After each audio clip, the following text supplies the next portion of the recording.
In this case, I know you were there, okay? I know you were there, and I know really what happened, but I want to help me understand, okay, what happened, Mark. Yeah, like I told you before, everybody make mistakes. You made plenty of mistakes. I made plenty of mistakes, all right? But at the end of the day, as men, okay, we own up to what we've done, right? And we move on, all right? What you are now about to witness is the psychological breakdown of a criminal who took the life of a US postal worker in performance of his role. Detective Walton will deploy a number of subtle but effective tactics to befriend and extract a confession. But first, let's analyze the events which ultimately led to this tragic case.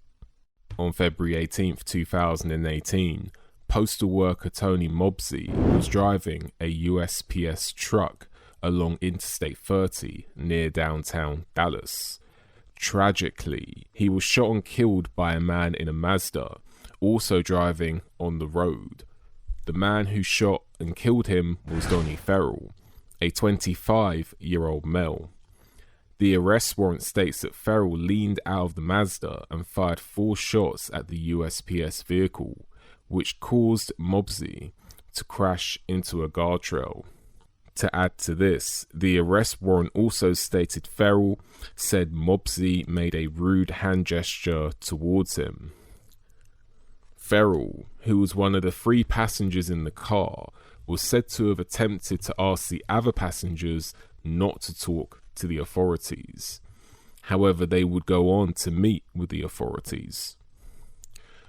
Thanks, so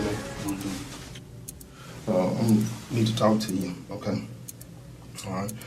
You all right with that? So, what's your name, man? Donnie Ferrell. Donnie, okay.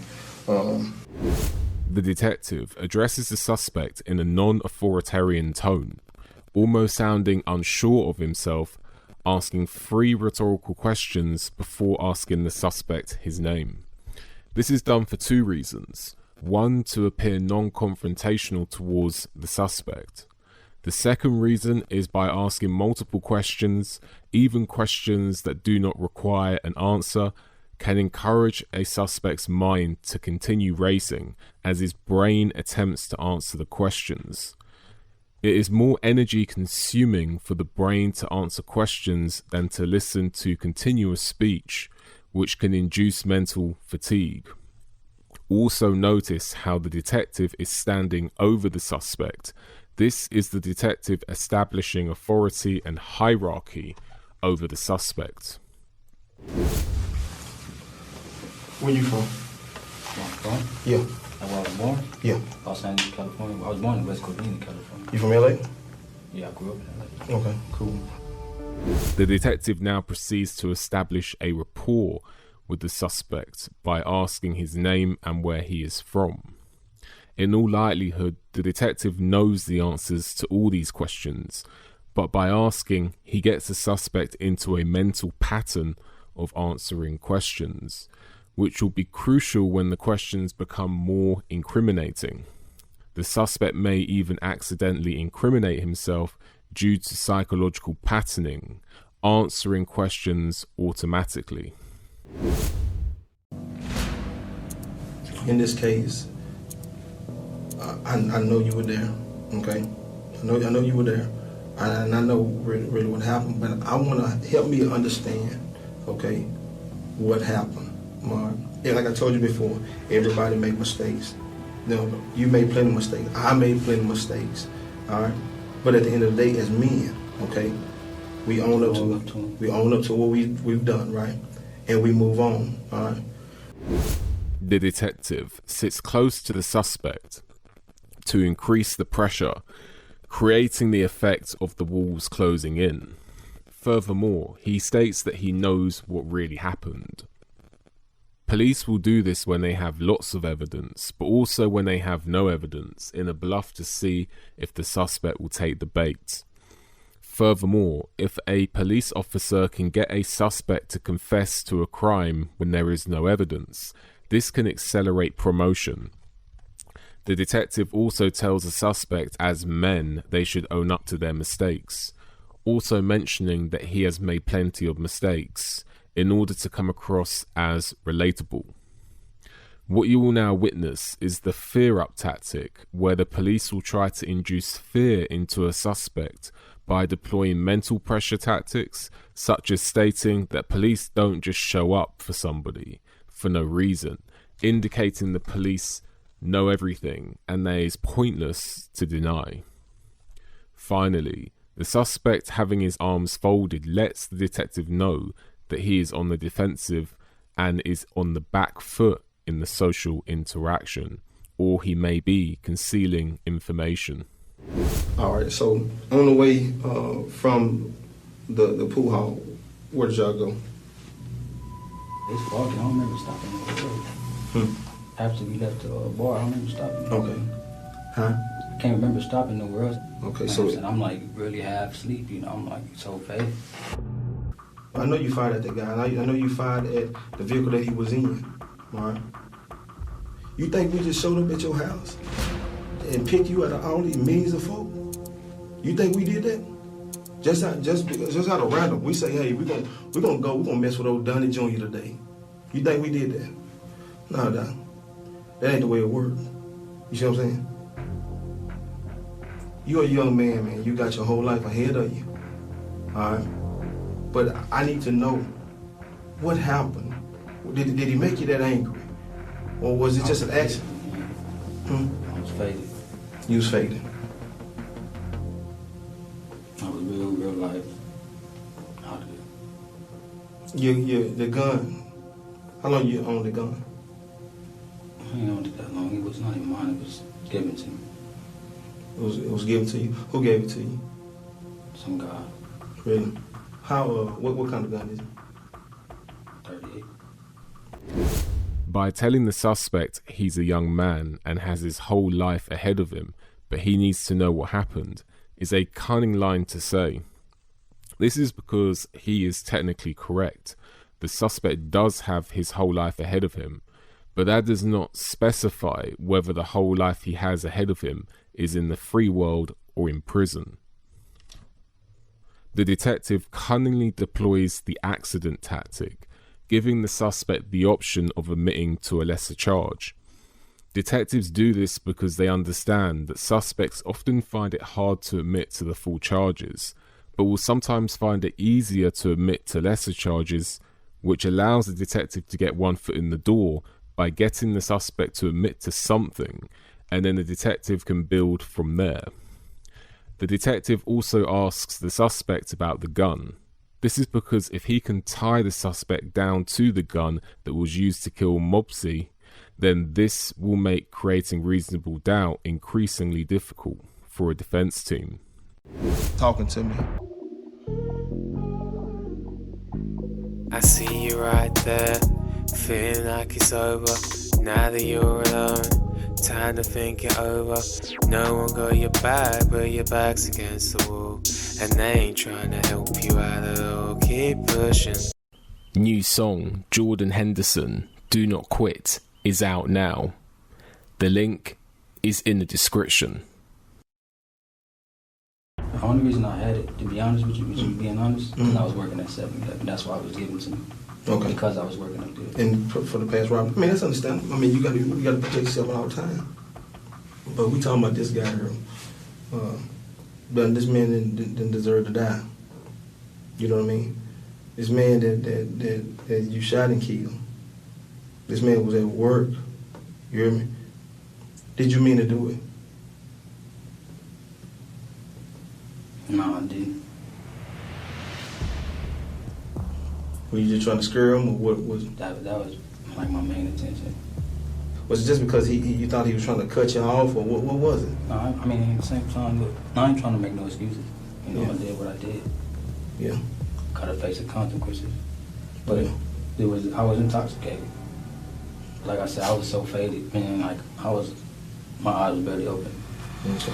And he gave you the finger, and that pissed you off, and that's why you shot him. So like, where is this tape gonna be showed at court? No, it's about, yeah. I mean, this is all a part of the investigation. You see what I'm saying? Yeah, well, yeah, I did it like that. What? I'm gonna be honest with you, boss. Mm-hmm. Had it been somebody else, I wouldn't even have told him.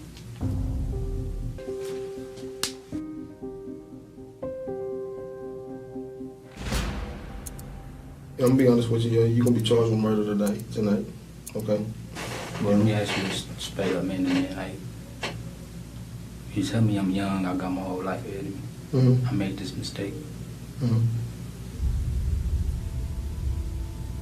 How long you think it ain't gonna get me? You know, I don't know. I don't make those decisions. Mm-hmm. I'm not gonna lie what to you. kind of murder is it? It's murder. It's murder? Yeah.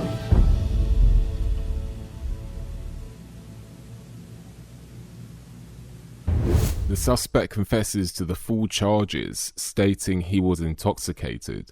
This is largely due to the rapport building and psychological techniques of the detective. The detective started with non-consequential questions to establish rapport, and then gradually increased the pressure, nature of the questions and proximity of how close he was sitting to the suspect until he eventually confessed to the crimes. To add to that point, you will now notice how the detective sits much further away from the suspect once he has obtained a confession, and his posture is now far more relaxed, indicating the work is now done. Interestingly, the suspect confesses not only to the crime, but also states had it been anybody else, he would not have confessed, which is testament to the skills of the detective. 19 months after murdering Tony Mobsey, Donnie Ferrell pled guilty to one count of murder of an employee of an agency of the United States government and discharging a firearm during a crime of violence. He was subsequently sentenced to 30 years in federal prison and is eligible for parole in 2043. Now we will study the interrogation footage of Kyle McKay, where the detective, not too dissimilar to the previous case, befriends the suspect. However, in contrast to the prior case, the detective will consistently state that he believes that the suspect is a nice guy and a good person. Before we analyse the footage, let us first look at the case facts. Phoenix Sinclair was a 5-year-old child who died tragically on the 11th of June 2005. In the period leading up to her death, she had been physically and verbally abused by McKay and her mother Samantha Kimuch. McKay was not the father of Phoenix Sinclair. Examples of abuse included being made to sleep in a cold basement, being given very little food, and being forced to swallow her own vomit. McKay's 12-year-old son stated that on the day that Phoenix died, he saw his father beat her continuously for over 15 minutes as her mother looked on. When the pair left the house, the boy found that Phoenix was no longer breathing. Following Phoenix's death, McKay and Kimuch would continue to collect welfare funds for Phoenix and told acquaintances that she was living with her father or another family member. However, in March 2006, McKay's sons and their mother reported Phoenix's death to the police. McKay and Kimuch were subsequently arrested after trying to pass off another girl as Phoenix. Phoenix's body was found at the landfill at Fisher River at 18 March. Her eventual resting place would be Brookside Cemetery, Winnipeg, where she was buried in April 2009.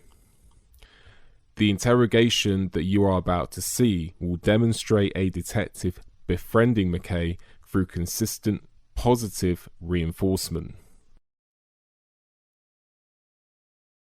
Phoenix. She was in your life, right? Yeah. She was in your life. But because of whatever was going on in life, pressures, medication, whatever it may be, things got a little crazy, right? Did you mean to do that to her? Did you mean to go that far? Or was it one of those situations where a nice guy made a mistake? Notice how, like the last interrogation, the detective is leaning in towards the suspect to create physical and mental pressure. Furthermore, also like the last interrogation, the detective is sitting on a length area of the rectangular table, whereas the suspect is sitting on the width area of the rectangular table. The psychological impact of this is it can narrow the thought processes of the suspect due to physical templating, making it harder to think of lies on the spot.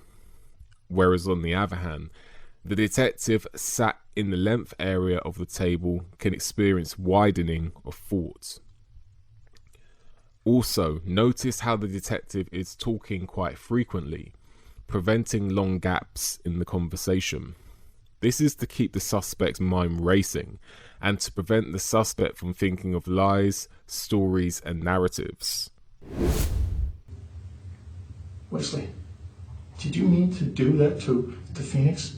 Did you mean to do that purposely? Or was it just something that was beyond your control? Did you do that on purpose to her? Because if you did that on purpose, I can't understand. I can't understand. Did you do that to her on purpose? Or was it something that was beyond your control?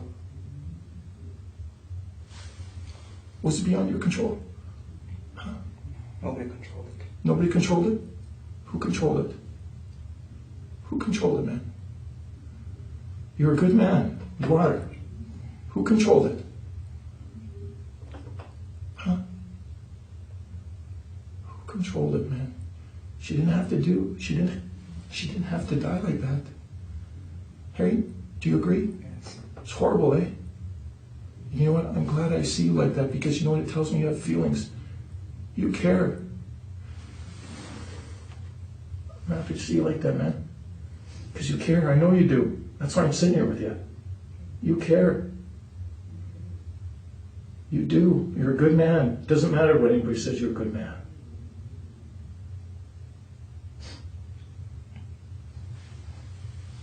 You are. How come it happened? Just, we know it happened. We know it happened. Why did it have to happen? I don't know. You don't know? Do you regret? I can't think right now. I know. Do you regret what happened?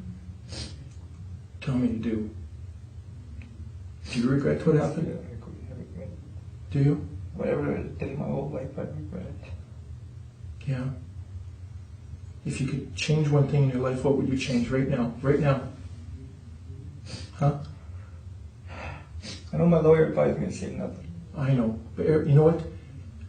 All the lawyers do that. And that's right. That's your legal obligation. But you know what? You have values that are speaking out. You have values, right? There's things that you need to get off your chest. And I know. That's why I sat here with you this long. I know. I could have walked out right away. But I know what you're about. I know you feel bad. I can see the tears. And that tells me a lot. I'm not judging you, okay? I'm not. I'm not judging you at all. And I won't. I know you've had a shitty life, okay? I know you've had a shitty life. And I don't expect you to be perfect. What? I just worry about my children. I know you do. I know you do. And you know what? I know you do, and that tells me a lot. You should be concerned. If you weren't concerned with them, if you weren't concerned about them right now, I don't know what I would think about you. I know you're concerned. You had 2 kids, 2 beautiful kids, right? Rain and Damien. They must mean the world to you. Hey? Yeah. They do. I know they do. I'll never see him again. Oh, come on. Hey, look at me. You will see them again. Don't say that. You'll see them again, okay? You know what? You've taken a big step here, okay? You've taken a monster leap. All right? That is awesome.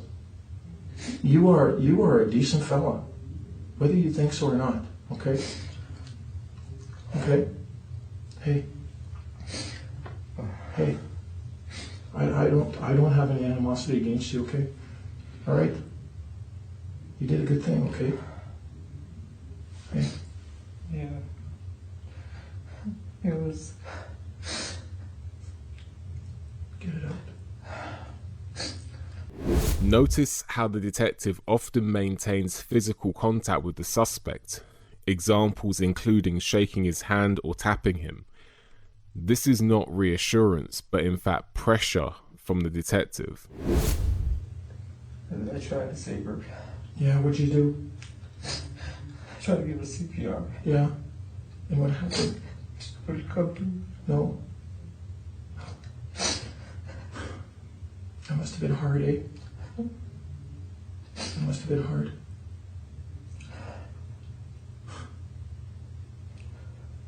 I feel for you, man. Yeah. I made a big mistake. I know. But you know what? I gotta pay for it, so. But you know what? You know what? You're owning up to it, right? Right? The good fellow that you are owning up to it. You realized you made a mistake. Right? Yeah. You did make a mistake. I made a mistake. You did. And you know it, and you're talking about it, and that's awesome. That's great. What was it that set you off that day? This is because if he states a reason or motive that looks somewhat systematic in his thought processes, such as he was pressured from work, this can be related to the actions of a sane person who can be held accountable, rather than an insane person who may be held less accountable for their actions in the eyes of the law. I mean, we all have pressures in our life. Okay? Was it medication? Was it stress? Was it people bothering you? Was it fear? What was it that set you off? I don't know what the. I'm sorry? I don't know. I don't know. It's such a. To me, it's a tragic thing. It is a tragic thing, but you're taking a first step, right? As I said earlier, today is the first day of the rest of your life, right? Okay? It's important for you, and you know what? Your family will see it as like, wow, he took ownership of this. He didn't try and hide. You know what? That tells so much about your character, okay? Even though all the crap that you've been through in your whole entire life, it tells so much, tells volumes, speaks volumes about your character. When did this happen? The detective gives the suspect positive reinforcement and then immediately asks, when did this happen? The positive reinforcement is designed to make the detective seem more likable and trustworthy, increasing the chances of the suspect forfeiting incriminating evidence. This tactic can also subconsciously redirect a person's value system based on the positive reinforcement of the detective. The detective can later say examples such as, "You're a good person, and a good person would tell the truth." This can increase the likelihood of a suspect confessing.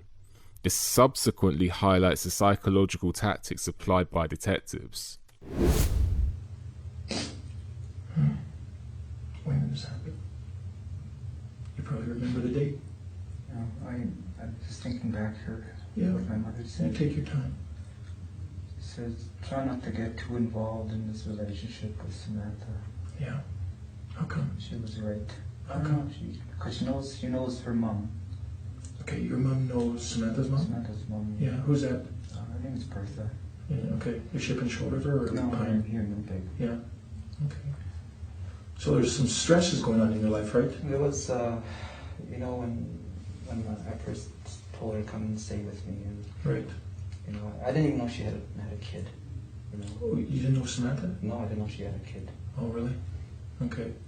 Next thing you know, I go to her mom's and her kid's there, and Right. Is that Phoenix you're talking Yeah. about? Yeah. and she told me that this was her kid, but she was staying with her mom. Right. You know, I thought myself first time that Samantha was just single. I didn't know she had any kids. And, Right. I don't know. She wasn't very. I don't know. She wasn't very good with her child anyway. Samantha wasn't? No. No, how come? I don't know. I just don't know, maybe the anger in her or something. Yeah. You know, then she'd get me and, tell her to shut up. That's not, tell her to shut the hell up, get in the corner or whatever. Right. There was always Samantha starting with this kid. You know, the biggest mistake was this. I mean, I can't say that she moved in. The kid was like a mistake. Right. You know, she should have stayed with her grandparents. You know, and I just lived this life of me, her, and you know, when I found out she was pregnant, you know, that shocked me, and Yeah. I tried so hard to, you know, keep her happy. Right. You know, but this tragedy has totally turned my life. I bet it has. It must be weighing thin on your nerves, since then? No, I don't know, I mean, it's kind of been bugging you. it has been. Yeah. Yeah, every night. Yeah, I bet it has. You know, sometimes just listen to the music. And one time Yeah. I went like this and I heard Phoenix's name, you know, Right. like just out of the blue. Right. And just kind of, you know, made me think, Yeah. when is this going to occur? You know, I was scared. I bet you was were. scared. You know what? You know, Anybody in your shoes would be scared. If I would have been in your shoes, I would have, who knows, maybe I would have done the same thing. We don't think properly when in high stress situations, do we? We don't. Daniel was there. Yeah. Hey, I know he was there. I was He's so having scared. He was having a tough time with this, man. Good. Give me 10 punches, jab cross, jab cross. 2, 3. Are you looking to improve your fitness? Then book a free trial session with personal trainer Adam Lazarus, face-to-face and online. Adam Lazarus is an experienced personal trainer in the London and surrounding areas. So book your free trial session today. Link is in the description. He's having a tough time with this. I know, I told myself, Yeah. I know. Sarah watched this. Yeah, I know he was. I know he was. You know, Sam would just stand there, like, I'm sorry? Sam would just stand there, she's all fucking, like, looked like she's happy or shit. Really? How come? I don't know. Yeah. She was, I mean, it happened. Right. How did it But happen? I don't know what the hell she said to you guys. Yeah. Well, she talked to one of the other officers. You know, who's responsible here? You or Samantha? I don't, to me, it's both of us. It's both of you? Yes. How is it both of your fault? Explain to me. I don't know, she would always tell me to tell that kid to keep quiet. Okay. That day, was she telling you to keep the kid quiet? No, she was downstairs. I think at the beginning she was downstairs because we were going to go out Okay. to go see my dad. Right.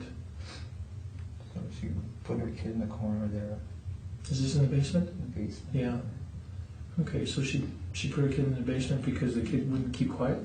Yeah. Yeah. She's a mean mom. Right. Yeah. She had no heart. No way. What, I know she loves my babies. I bet she does. You know, she made a mistake too. Yeah. Well, you both made mistakes. You're not perfect. Right? Yeah, I gotta pay for this. Well, you did a good thing by talking about it, though. You know that, right? Because the good person in you, right? The good person in you is talking about it, right? Yeah, And you've had to keep this in for so long. I don't know how, like, I don't know how you, are you on special medication because since that incident? Or no? No, I was on it before. No? So, tell me, explain to me how it happened. I can't remember. It's Try and remember for me, okay? I don't remember. I can't hear you. I don't even remember this. Ultimately, the interrogation needs to be audible for the courts, which is possibly why the detective said he could not hear him, even if he potentially did. If evidence is not audible, then it can be harder to be used in court. In a nutshell, Interrogations are presentations for the courts. We just, I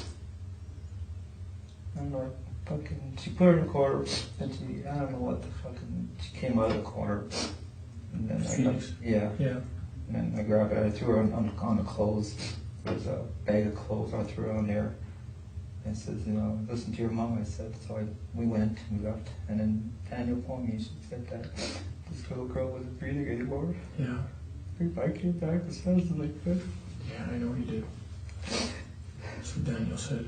I tried to revive her. Yeah. But it didn't work. And we were scared. I bet you were. And I told her. And then Sam said, let's go bury her somewhere. Okay. Right. We know that. So we wrapped her up and we went. Buried her. Yeah. Where'd you bury her? In the bush somewhere. Where? By the garbage dump. Yeah. Are you talking about which garbage dump? I don't know, somewhere, I forget, you go up the road somewhere. What garbage dump? And when you go towards on the, I don't know if it's the south side or something, at the gravel road. Who all went when you went to bury the child? Just me and Sam went. Yeah. What happened to Daniel? I told him to stay home. Yeah. I told him to move back. Yeah. So, try and explain to me. You said you buried, how deep is the body buried? It wasn't very deep. If you were to say in inches, how deep? Probably like a foot and a half. Would you use to bury? But I used a shovel. Yeah. What did you put the baby into anything? What's that? Did you put the child into anything? Plastic. Where'd you get the plastic from?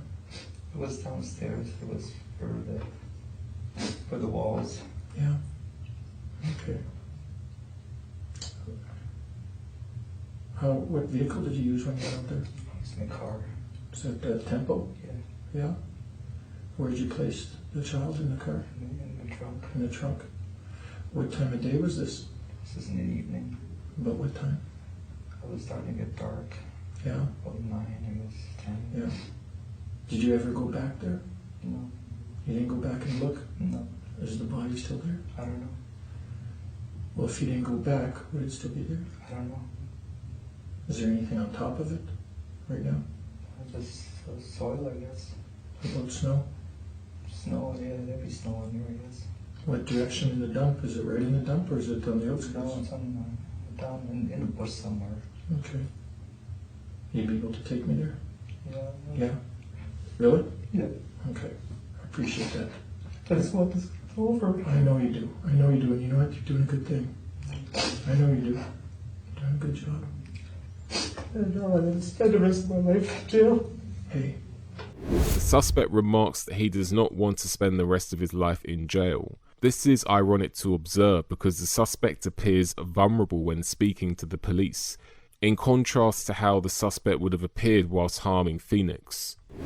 Hey, let's worry about dealing with the stuff right now, okay? All right? Okay? Right? So it was just you and Samantha that went? Me and Samantha. Who's actually responsible for causing the baby's death? I don't know, because I used to just spank her behind it. And one time she had fucking cut on her head. I said, well, who's hitting her on the head? I said, Yeah. so I said, I don't know. I said, well, you're the only one here. Daniel wouldn't do it. Right. Well, did Samantha do anything to her that day? Yeah, What did she she do? always beats her up. How does she beat her up? She fucking hits her. Yeah, I tried so hard not to do anything, you know. I know. Tried so hard. Yeah. I don't want to blame all I know. on Samantha because, you know, we're both involved in this. I seen her do it. It's my responsibility. You know, she saw me do this too, and it's her responsibility too. Right. You know? But, so when we talk about who is responsible for causing the baby's death, was it you or was it her? I don't know. You know, I don't know. Like I said, we left her, she was fine. And you phoned me up and said the baby's not, the girl's not breathing. Right. Where were you when Daniel called you? At my dad's. Okay. And I drove as fast as I could, and then I went running down the stairs, and she was just lying there, and then I tried to resuscitate her, to give her the, because I took that training for emergency response unit, Right. and I was trying to revive her. Okay, but you said you talked about earlier that you did CPR. Yeah. Now, just explain what CPR is to me, so I know that. Well, I put her head up like this, and I was trying to fold her mouth, Right. look at the chest, and then I kind of gave her this thing here. The chest compression. Yeah, not too hard. But No. No, and I tried to revive her again, and it didn't work. No. So I don't know how long she was like that. How long did you try doing it for? About 5-10 minutes. And I couldn't do it any longer. Okay. Because Well, where was Samantha when you were doing she's this? standing on the steps. My son watched me doing this. Okay, so did Samantha witness this? Samantha saw it too. Yeah. She seemed to try to revive the little girl. Yeah. Son saw me doing this too. I tried to revive her a little more. Yeah. Where did this happen exactly? I mean, I have an idea. Okay, where did this exactly happen in Fisher River? Yeah. And we used to live at this house on a reserve. Right. We were paying rent for it. This girl, her name is Angela Murdoch. It's her house. It's her house, but you were paying rent to her? Yeah. We were Okay. paying rent to her. But it was a reserve house? Yeah. Okay. Wasn't really the best place to live because you can tell it's going to be cold. Right. Because those windows smashed out a bit, and we had stuff covered, plastic covering the windows. And Oh, okay. All right. So did it have a house number? now it's I don't know what 174 or something. 174. What color was it? It's a bluish, whitish house, blue and white. Yeah. What? And I know sometimes the reserves have a road. What road was it on? What's it called? On the main highway. Main highway? Yep. Okay. You got Kleenex I can get up for you? Kleenex? Some Kleenex. We'll get you some Kleenex.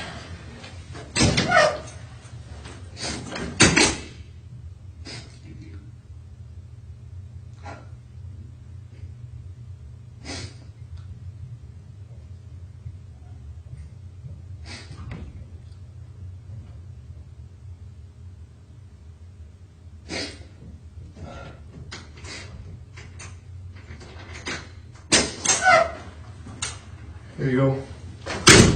There's some food outside the door there. Are you interested in eating anything? Or no? Just a little bit of Yeah?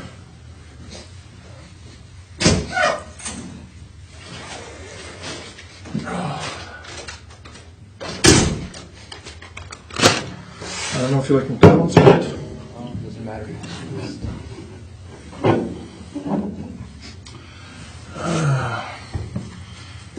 The detective eats food with the suspect. Let's break this down into its actuality. The detective is very unlikely to want to be eating a meal with a child killer. However, food hits the dopamine center of the brain and therefore can act as a psychological reward for the suspect for information he has forfeited to date. You'll notice the detective remarks that the food is cold. By rewarding the suspect with food that is not fully satisfying prevents the suspect from becoming complacent due to comfort, and thus potentially non-compliant. The subconscious inference here is, that meal was good, but a bit cold. I better work harder. Maybe if I keep giving the detective what he is asking for, the next meal will be better. I know my lawyer won't say nothing, but it happened. Well, you know what? You can't change the facts, right? No, You're done. I wish it was. I know. Wish it would never happen. I know you do. I know you do. Take it up for so I don't kill anybody, but like. Nobody does, unless you're a serial killer, and I know you're not. Serial killers go out and do that. It's the people that make mistakes. And you're the guy that made the mistake that day. I do feel a little better that I told you. I know you do. It takes a load off your shoulders, I know. The detective stating that telling the truth takes a load off is his way of encouraging the suspect to keep talking. In essence, The detective is trying to get the suspect to exchange his freedom for feeling better in the moment because he confided in someone. Maybe now she can rest in peace. That's a good thing you said. Maybe she can. Maybe she can. I hope for your sake she can. Hey?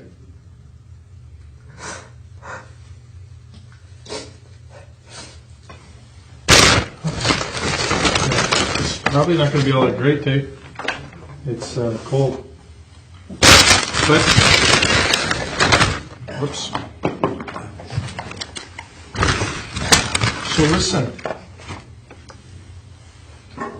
When did this happen? You must have that date. That day must be embedded in your mind. It's June 11th. How do you remember June 11th? Because that's the day we buried her. Yeah? Did you write it down somewhere? No, it's stuck in my head. Yeah. June 11th, what year? 2005. Okay. All right. So Who knows where she's buried besides you and Samantha? Just us. Just you two? Yeah. Okay. I don't even know why. All of a sudden I think sorry for her right at the top. Whether they find the body or... Mm-hmm. Well, Phoenix had disappeared, right? Yeah. You just put two and two together and you realize something's wrong, right? Yeah. You know, I mean, you're doing some silly stuff, getting other kids involved, you know, right? I didn't want my son to see that. No, I know you didn't. Nobody wants to, I know. The interrogation is a great example of how a non-confrontational approach can result in the suspect being more forthcoming with information. Telling the suspect that he is a good person, giving him food while simultaneously maintaining physical and psychological pressure, allowed the detective to successfully extract the information he wanted. McKay and Camacho were convicted of first-degree murder in late 2008 and sentenced to life imprisonment. The convictions were later confirmed on appeal. Phoenix was buried in Brookside Cemetery in Winnipeg in April 2009. Both these cases demonstrate how detectives being tactically non-confrontational for large parts of interrogations, and at times almost seeming to be on the suspect's side, can lead to a suspect being more forthcoming with information. This further highlights the psychological and tactical nature of police interrogations. In conclusion, the police will often use a plethora of social psychological tactics, techniques and probes in order to extract a confession out of a suspect, like in these two cases, where both suspects ultimately confessed to the crimes. For mortgage advice tailored towards your individual needs, contact PGB Mortgages today. Let them guide you through your home buying journey. Contact details are in the description.